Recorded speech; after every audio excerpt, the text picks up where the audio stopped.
నమశంకరాయ. మహాశివరాత్రి 15వ తారీఖు ఆదివారం ఏర్పడింది కాబట్టి 14వ తారీఖు రోజున శని త్రయోదశి వస్తుంది. మరి ఈ సందర్భంగా పరమేశ్వరి పూజకు సంబంధించినటువంటి విధానంలో భాగంగా ఇంట్లో పూజా మందిరంలో చిత్రపటాలు ఏ సమయంలో మనం చక్కగా శుభ్రపరచుకోవాలి, పూజా వస్తువుల్ని ఎప్పుడు శుభ్రపరచుకోవాలనే సందేహం చాలామందికి ఉంటుంది.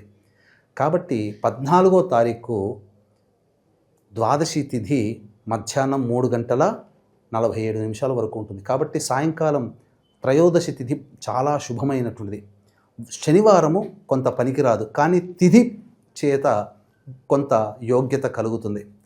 కాబట్టి ఆ యొక్క త్రయోదశి తిథి 4 గంటలకి ప్రారంభమవుతుంది, 3:45కి ప్రారంభమవుతుంది. కాబట్టి 4 గంటల నుంచి 6:15 లోపల మీ ఇంట్లో పూజా మందిరాన్ని శుభ్రపరచుకోండి.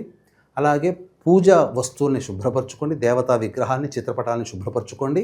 చక్కగా పెట్టి బొట్లు అలంకరణ అవన్నీ చేసిన తర్వాత సంధ్యాకాలములో ఆవు నేతితో దీపారాధన చేయండి. అది నాంది. ఆ పరమేశ్వరుని పూజకి మేము 15వ తారీఖు రోజున సిద్ధమవుతున్నాము అని చెప్పడానికి దేవతలకి నాంది వాచకంగా మనం తెలియచేయడం అవుతుంది.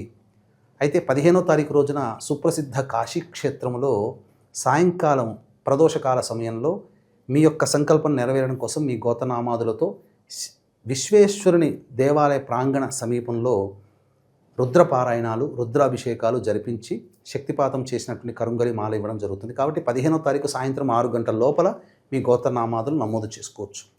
అలాగే 17వ తారీఖు సూర్యగ్రహణము, అమావాస్య ఏర్పడుతున్నటువంటి కారణం చేత భారతదేశంలో కనిపించకపోయినప్పటికీ దీని ప్రభావం కొన్ని రాశుల మీద ఉంటుంది.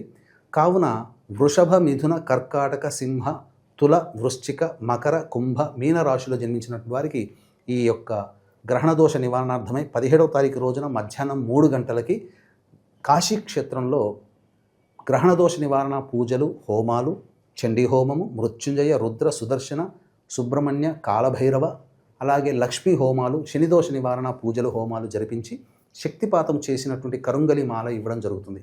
ఈ కార్యక్రమంలో 17వ తారీఖు రోజున మధ్యాహ్నం 1 గంట లోపల మీరు గోత్రనామాదులు నమోదు చేసుకోవచ్చు.